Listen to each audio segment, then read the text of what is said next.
चलिए कॉपी में हेडिंग डालेंगे ह्यूमन इम्यून सिस्टम। कॉपी में हेडिंग डालिएगा human immune system. Human immune system, one of the most important topic of this chapter. इस chapter का सबसे महत्वपूर्ण और सबसे लंबा अगर कोई टॉपिक है तो है ह्यूमन इम्यून सिस्टम। इस टॉपिक के अंदर बहुत सारा दूसरे टॉपिक भी आते हैं जो हम लोगों को पढ़ना है। क्लियर? चालू हो जाए। देखो, अगर हम बात करते हैं ह्यूमन इम्यून सिस्टम का, यानी कि मानव जाति का इम्यून सिस्टम का, तो इसके अंतर्गत बहुत सारे चीज आते हैं। बहुत सारे चीज किसके अंतर्गत? Human immune system. अगर हम बात करते हैं सबसे पहली बार इसके अंतर्गत कौन कौन आता है, तो इसके अंतर्गत आता है लिम्फॉइड ऑर्गन। कौन आते हैं? Lymphoid organ. बोलो लसिकाव अंग। एक बार और।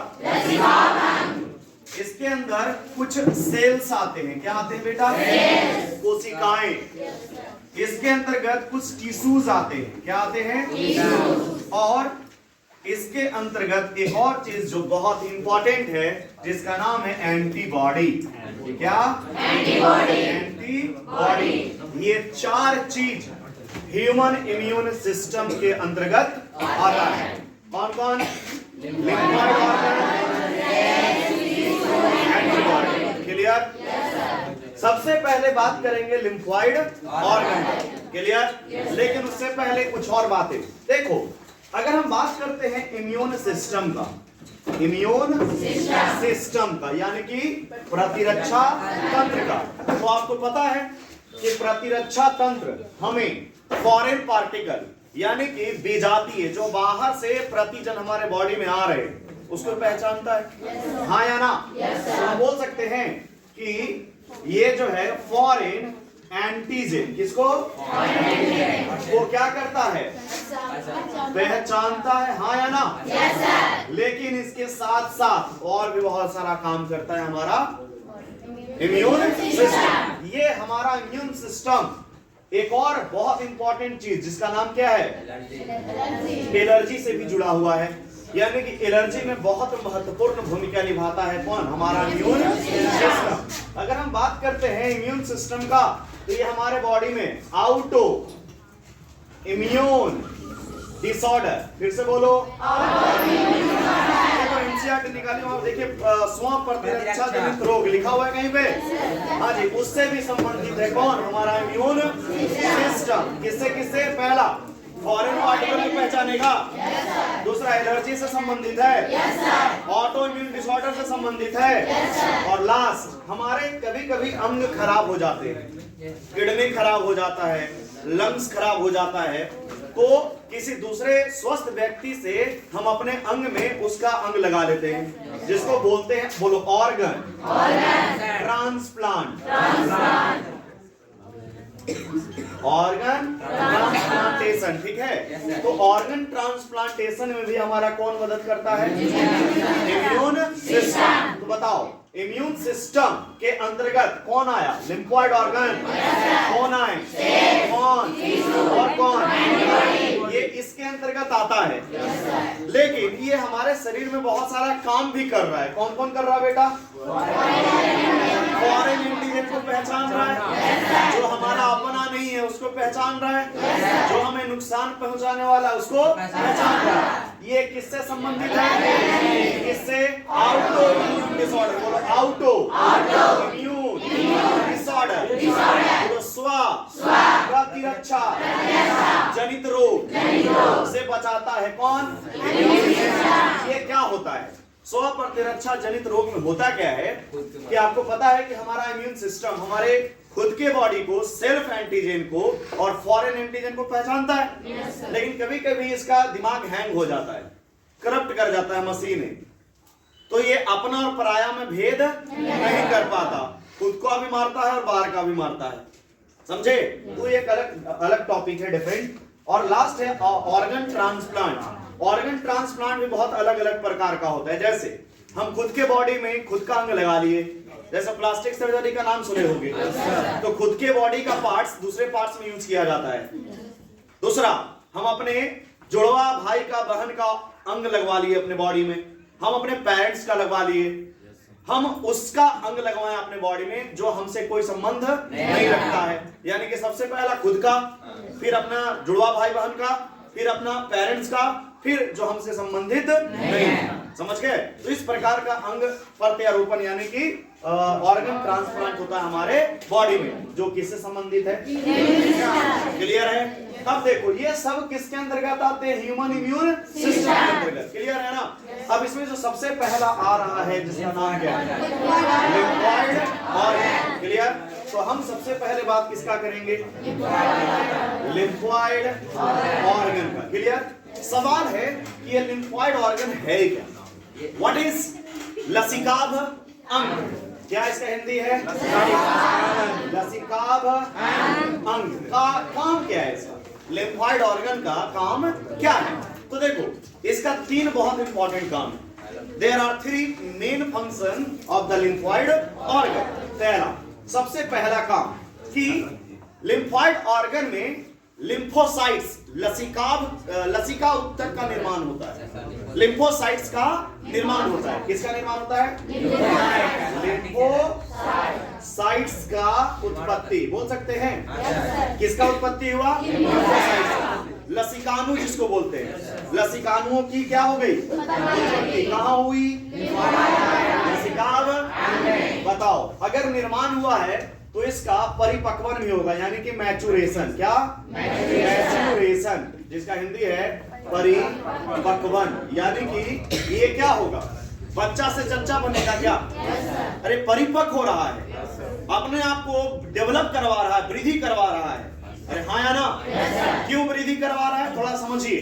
अगर हम बात करते हैं छोटे बच्चे का, अगर आपके घर में कोई चोर आ जाए, उसके सामने छोटा बच्चा है, पहचान पाएगा ये चोर है कि चोर अंकल है कि भैया है कि भाभी है? लेकिन तुम पहचान पाओगे? क्यों? तुमको अब समझ में आ गया है कि कौन गलत है कौन सही है। लेकिन छोटा बच्चा को क्या पता है? तो वही चीज है, जब लसिका उत्तक का निर्माण होता है तो उसको पता क्या है कि क्या है सो, लेकिन उसका धीरे धीरे विकास होगा तो समझ में आएगा कि हमारा कौन है और पराया कौन है। हाँ या ना?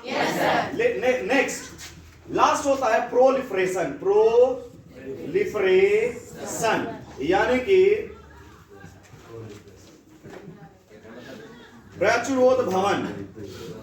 सिंपल सी काम है। इसका भी वही चीज है, जैसे एक अवस्था से दूसरे अवस्था में बदलना क्या कहलाता है? प्रोलिफरेशन। एक अवस्था है जो विकसित नहीं है, अब वो अवस्था को चेंज करके विकसित बनेगा, दैट इज प्रोलिफरेशन। बताओ ये सब कहां हो रहा है? लसिकाभ अंग। तो हम सबसे पहला किसका बात कर रहे थे? लिम्फॉइड ऑर्गन का। तो बताओ बेटा, लिम्फॉइड ऑर्गन में क्या क्या हुआ? लिम्फोसाइट्स का उत्पत्ति हुआ। इसमें लिम्फोसाइट्स का क्या हुआ? यानी कि इसमें लिम्फोसाइट्स का क्या हुआ? प्रोलिफरेशन यानी कि प्रचुरोद भवन। क्या हुआ बेटा? ये आधा द है, ठीक है? प्रोलिफरेशन। ये सब कहां हो रहा है? Lymphoid organ. क्लियर? तो पहला नंबर लिम्फॉइड ऑर्गन हम समझ लिए। अब बात करते हैं दूसरा नंबर का। क्या है बेटा? सेल। है कि नहीं? देखो, अगर हम बात करते हैं इम्यून सिस्टम से संबंधित सेल का, तो 2 प्रकार के सेल हैं हमारे इम्यून सिस्टम के अंतर्गत। पहला बोलिए टी सेल और दूसरा बोलिए बी सेल। तो लिम्फॉइड ऑर्गन्स इम्यून सिस्टम में जो सेल है वो सेल कितने प्रकार के? पहला टी सेल, दूसरा बी सेल। सुनो, टी सेल जो है वो एक अलग प्रकार के लिम्फोसाइट्स का निर्माण करता है, जिसका नाम क्या है? T lymphocyte. फिर से बोलिए। और जो बी लिम्फोसाइट बी है, बी सेल ये किसका निर्माण करेगा? लिम्फोसाइट से संबंधित होता है। तो सेल कितना प्रकार का? पहला, दूसरा, टी सेल किससे संबंधित होगा? और बी सेल किससे संबंधित होगा? बी लिम्फोसाइट से। क्लियर? तो पहला नंबर लिम्फॉइड ऑर्गन क्लियर हुआ, दूसरा नंबर सेल क्लियर हुआ। बात करते हैं तीसरा नंबर का। वो तीसरा कौन है बेटा? टिश्यू, यानी कि उत्तक। हाँ या ना? हमारे बॉडी में एक महत्वपूर्ण लसिकाभ उत्तक पाए जाते हैं जिसका नाम है माल्ट। बोलिए माल्ट। फिर से बोलो माल्ट। बोलो म्यूकोजल एसोसिएटेड। फिर से बोलो म्यूकोजल एसोसिएटेड लिम्फॉइड टिश्यू। ये माल्ट का फुल फॉर्म है जो इंटरमीडिएट में पूछता है। क्लियर? अगर आपके पास एनसीईआरटी है तो एक्सरसाइज निकालिए।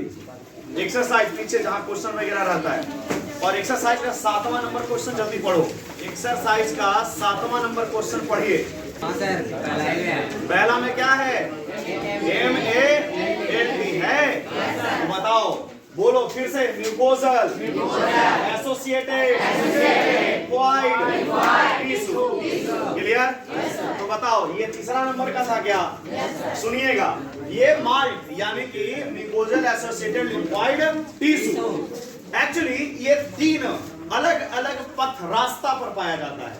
ये रास्ता कौन कौन सा है थोड़ा समझना। पहला, बोल बेटा, रिस्पायरेटरी। बताओ रिस्पायरेटरी का हिंदी? श्वसन, सांस लेने वाला जो रास्ता है बोल सकते हैं रिस्पायरेटरी ट्रैक। बता बेटा, डाइजेस्टिव, नाम सुना है? Digestive track. और लास्ट है, बोलो यूरो जेनाइटल ट्रैक। बोलो जनन मूत्र मार्ग। ये तीनों रास्ता बताइए। अगर रेस्पिरेशन का बात करते हैं पूरा फेफड़ा आ गया, अगर डाइजेशन का बात करते हैं पूरा नली आ गया, नहीं। और लास्ट कौन बचा? जनन मूत्र मार्ग जो नली है। तो ये तीनों रास्ता पर जो टिश्यू पाया जा रहा है, जो उत्तक पाया जा रहा है, वो और कोई नहीं, कौन है? माल्ट। और याद रखना, हमारे बॉडी में पूरे लिम्फॉइड टिश्यू पूरे का अकेला 50% कौन होता है? माल्ट। सवाल, 3 सवाल यहां से आएगा। पूछो कौन कौन? माल्ट कितना प्रतिशत होता है? पूरे लिम्फॉइड टिश्यू का 50%। माल्ट का फुल फॉर्म क्या है? Mucosal associated lymphoid tissue. Clear? Reshma स्तंभ लसिकाभ उत्तक, इसका हिंदी है। क्लियर? बताइए, तो सबसे पहला कितना प्रतिशत? 50। दूसरा नंबर माल्ट का फुल फॉर्म? तीसरा नंबर ये पाया कहां कहां जाता है? तो कहां? रेस्पिरेटरी श्वसन मार्ग में, पाचन मार्ग में, और जनन मूत्र मार्ग में। सब यहाँ इंग्लिश लिखवा रहे हैं, आपको हिंदी लिखाया जाएगा, निश्चिंत रहो। क्लियर? तो बताओ, हमने लिम्फॉइड ऑर्गन जाना, हमने सेल जाना, हमने टिश्यू जाना। एंटीबॉडी के बारे में पूरा विस्तार से पढ़ेंगे। थोड़ा पेज आइए, पलटिए, अपने स्थान पे आइए, पेज नंबर 163 पे आइएगा। देखिए ऊपर में वाई आकार का एक फोटो है। 163 पे वाई आकार का एक फोटो है। पेज पीछे पलटो है। हाँ, और पलटो, देखो वाई आकार का एक फोटो है, उसके नीचे लिखा हुआ एंटीबॉडी प्रतिरक्षी। एंटीबॉडी का हिंदी होता है प्रतिरक्षी। तो एंटीबॉडी अपने आप में एक बहुत बड़ा टॉपिक है, समझे? तो उसको लिखना यहाँ पॉसिबल नहीं है। मोनी फाड़िए। हाँ जी, तो बताओ इम्यून सिस्टम के अंतर्गत कौन कौन आया? लिम्फॉइड ऑर्गन, सेल्स, जो हमने यहाँ पर थोड़ा थोड़ा बात किया है। इसके बारे में विस्तृत रूप से पूरा डिटेल्स बात करेंगे। क्लियर है?